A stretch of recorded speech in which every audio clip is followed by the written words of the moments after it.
रहबर के मालिक और खालिक रब्बे अल्फाज लश्कों के रब और सलामती के शहजादे खुदा अज़ीम आपकी शुक्रगुजारी करती इस वक्त के लिए, इस लम्हात के लिए और आज की शाम के लिए मेरे खुदावन जो आपने मेरी जिंदगी में अता की कि मैं आपके कदमों में बैठूं, आपको धन्यवाद करने वाली बन सके। मेरे खुदा अज़ीम आपकी शुक्रगुजारी करती हूँ मेरे खुदावन, तू जलाल का बादशाह, तू लश्कों का रब और सलामती का शहजादा है। मेरे यहोवा खुदावन मैं जिंदगी की तमाम सांसों के लिए, तमाम नेमतों के लिए आपकी शुक्रगुजारी करती हूँ।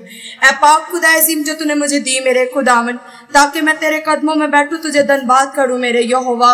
ऐ मेरे यहोवा मैं तेरे नाम को इज्जत और जलाल देने वाली बन सकी।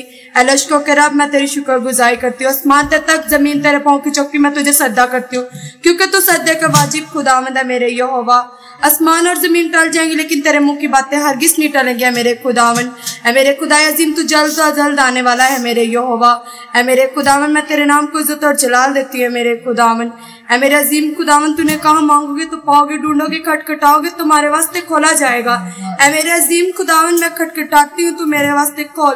ऐ मेरे खुदावन तू मुझे अता कर मेरे खुदावन, तू मेरे दिलों की मुरादों को पूरा करता है मेरे खुदावन, क्योंकि तेरे पाक कलाम में लिखा है तू दिल और गुर्दों को जांचने वाला खुदा है। खुदावन जी अब जानते हैं कि हम किन किन चीजों के मुताज है मेरे यहोवा, तो हमें वो चीजें अता करता है मेरे खुदावन। मैं आपके नाम को इज्जत और जलाल देती हूँ मेरे यहोवा। मैंने जो कुछ मांगा सो पाया, आपके मीठे मुकद्दस नाम पर आमीन।